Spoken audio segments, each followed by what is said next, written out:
आप सभी को दिवाली धनतेरस की खूब सारी शुभकामनाएं। गुरुजी प्रदीप मिश्रा जी द्वारा बताया गया धनतेरस और दिवाली को किया जाने वाला धनिये का उपाय इस वीडियो में आपको बचाना समझाना चाहूँगी, जिससे कि जीवन सुखमय हो और साल भर किसी चीज़ की कमी ना हो। आप सभी जानते होंगे धनतेरस का पावन पर्व अपने आप में अद्भुत है। इस दिन त्रयोदशी तिथि भी है जो कि प्रदोष के नाम से जानी जाती है। इन उपायों को आप दिवाली की रात, धनतेरस की रात कभी भी कर सकते हैं। निश्चित ही आपको लाभ होगा। कैसे करना है, कब करना है, ध्यान से सुनिए। सबसे पहले आप सभी से अनुरोध है, जय माँ लक्ष्मी या श्री शिवाय नमस्तुभ्यम जरूर से लिख दीजिएगा। उपाय साधारण है, सरल है। आप सभी को आवश्यक रूप से धनतेरस के दिन झाड़ू जरूर से खरीद कर लाना है, क्योंकि शुक्रवार का दिन है, बहुत शुभ माना जाएगा। प्लास्टिक की झाड़ू खरीदने से बचना। आप सभी जो अलग अलग तरह की जो आपके क्षेत्र में प्लास्टिक की झाड़ू के अलावा अन्य चीज़ आती है वही खरीदें। साथ के साथ पीतल की कोई वस्तु ला सकते हैं, तांबे की वस्तु ला सकते हैं, प्लास्टिक की वस्तु और लोहे या नुकीली वस्तुओं को लाने से बचें। इन चीज़ों का, नियमों का पालन करें, तभी धनतेरस का परिपूर्ण फल प्राप्त होगा। साथ के साथ आप सभी को इस दिन आप कुछ भी नहीं खरीद सकते हैं, तो जरा सा धनिया, एक मुट्ठी ही सही धनिया खरीद के लाएं। और आवश्यक रूप से चाहें तो धनतेरस के दिन खरीदें, अत्यधिक शुभ है। नहीं तो दिवाली के दिन भी खरीद सकते हैं। दोनों दिन में किसी भी दिन खरीद कर लाएं। उसके पश्चात आप सभी को धनतेरस के दिन जो भी आप पात्र ला रहे हैं उसमें भरकर या साधारण सरल तरीके से, आपके घर पर कोई कटोरी है तो आप चले जाइए माँ लक्ष्मी के सामने। आप सभी जानते होंगे श्रीहरि विष्णु माँ लक्ष्मी के पूजन में धनिये की पंजरी बनाई जाती है। धनिया धन खींचने का कार्य करता है और रोग दोषों का भी नाश कर देता है। आप सभी को साधारण सरल तरीके से माँ लक्ष्मी के समक्ष एक अखंड दीपक लगाना है। हालांकि धनतेरस की जो गुरुजी द्वारा बताई गई पूजा है वह पहले ही चैनल पर आ चुकी है, कृपया उस वीडियो को भी जरूर से देखें। साथ ही धनतेरस के दिन किया जाने वाला चौमुखा यमदीप का उपाय भी पहले ही बताया गया है। उस वीडियो को भी देखिए और अपना जीवन सार्थक करें।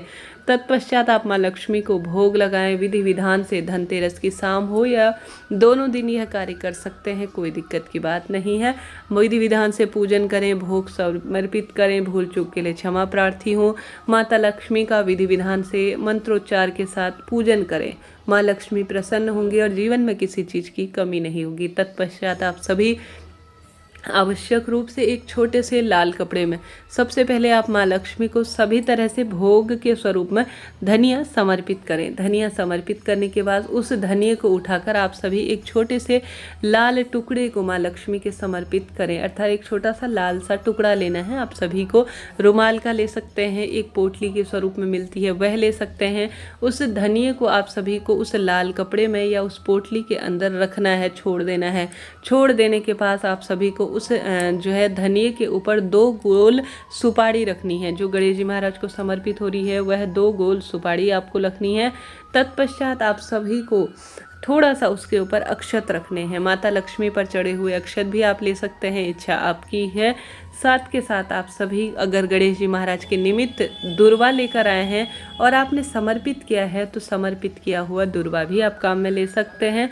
इसको जो है आप सभी को साधारण सरल तरीके से रात्रि भर छोड़ देना है।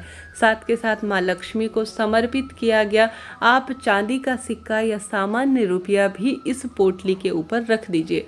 रख दिया, पूरी रात इसे माँ लक्ष्मी के समक्ष रख दे। धनतेरस की रात या दिवाली की रात जब भी कर रहे हैं, महालक्ष्मी के स्पर्श से, श्री गणेश जी महाराज के स्पर्श से उस स्थान पर जहाँ पर आपने विधि विधान सब पूजन किया है, मंत्रों की शक्ति से, जाप से, भगवान के स्पर्श से यह चीज़ें अभिमंत्रित हो गई हैं। तत्पश्चात इसे आप सभी विशेष रूप से एक पोटली के स्वरूप में कर लीजिए। अर्थात कलावा मौली होती है ना, उससे इसे गोल गोल करके बांध लीजिए। पोटली स्वरूप में आपको प्राप्त हो जाएगी।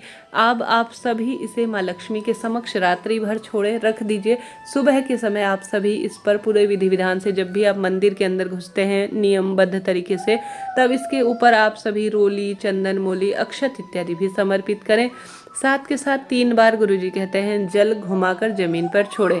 महालक्ष्मी के सरल से मंत्र का जाप करें, विधि विधान से पूजन करें और इसे लेकर अपने दुकान की तिजोरी में या घर की तिजोरी में आप सभी आवश्यक रूप से थोड़ा सा स्वास्तिक बनाकर, ठीक है, सबसे पहले हल्दी कुमकुम का अपनी तिजोरी में स्वास्तिक बनाएं।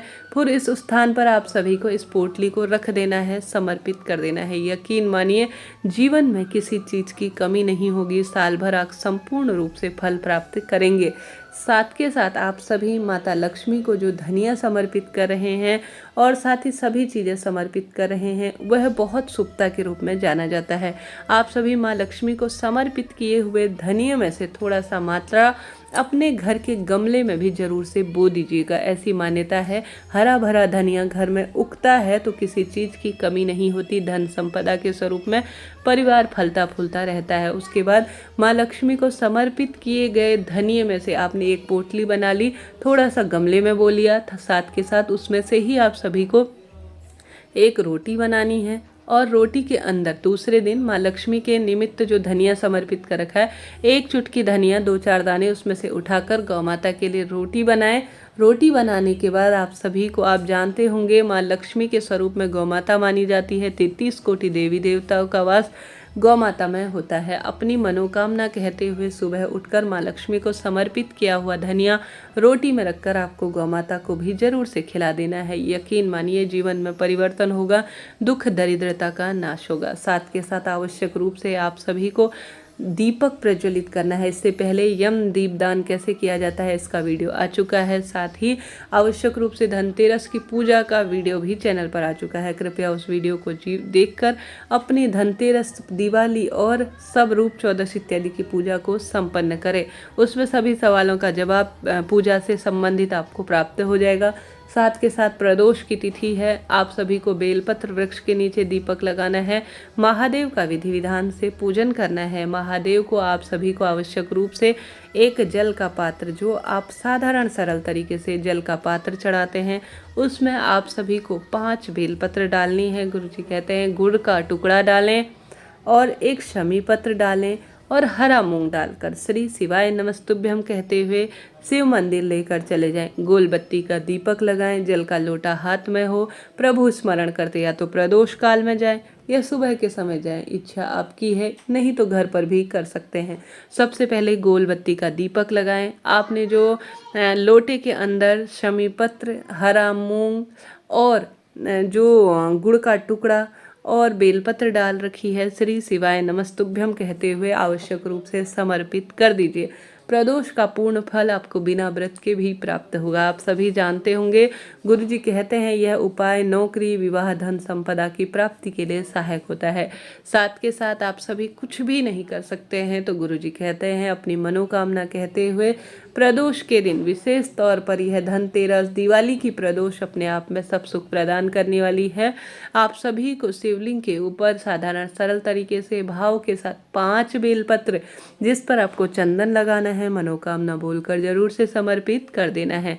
आप सभी जानते होंगे पावन पवित्र दिन चल रहे हैं जो कि भाग्य को बदलने के लिए हो रहे हैं। इन दिनों आप सभी कार्तिक माह में दीपदान करें, रोग दोष संकट कट जाए ऐसा कहते हुए माँ तुलसी के निमित्त दीपदान करें, बेलपत्र वृक्ष में दीपदान करें, बहती हुई पानी इत्यादि में दीपदान कर सकते हैं। बेलपत्र वृक्ष, शमी वृक्ष, आंवला वृक्ष, इन स्थानों को जो है दीपक से सजाएं, दीपदान करें और साथ ही घर के दरवाजे पर लगा सकते हैं। त्रयोदशी तिथि है तो 13 दीपदान करें, बहुत सुखद फलों की प्राप्ति होगी। चारों तरफ एक सुंदर माहौल है, महादेव की भक्ति, माँ लक्ष्मी, श्रीहरि विष्णु की भक्ति का इन दिनों का लाभ उठाएं और जीवन को सार्थक बनाएं। वीडियो उचित उपयोगी रहा हो लाइक करें, शेयर करें, सब्सक्राइब करें, कमेंट बॉक्स में जय माता दी जरूर से लिखें।